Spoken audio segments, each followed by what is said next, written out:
Des sols gorgés d'eau, comme ici dans la commune de Puy-de-Serre.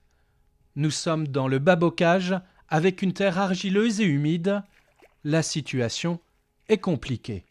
Je suis agriculteur depuis 2003. Des excès d'eau, on en a déjà vu, mais c'est vraiment exceptionnel. C'est une fois tous les 10 ans où on a vraiment des plantes qui souffrent de l'excès d'eau dans cette partie de l'exploitation.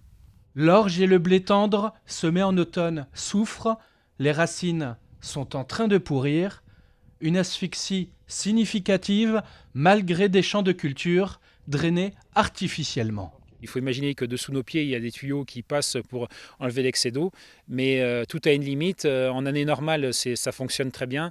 En année vraiment avec des précipitations comme on a connu très cumulées, comme la semaine dernière, on a eu 50 mm sur la semaine, le réseau n'arrive pas à fournir, à enlever l'excès d'eau sur la parcelle. Dans ce secteur-là de bas bocage, il faut absolument que les terres soient drainées.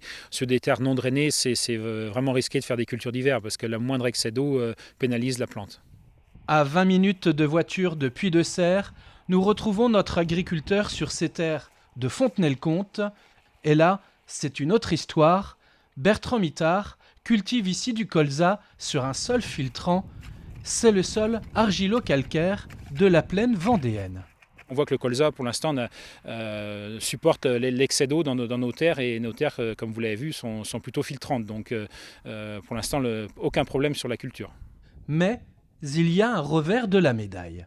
Ces terres-là, l'hiver, il pleut, c'est très bien, mais aussitôt qu'arrive le printemps ou des sécheresses de printemps ou d'été, c'est des terres où il n'y a aucune réserve d'eau dans le sous-sol, donc les plantes sont très vite en difficulté en été.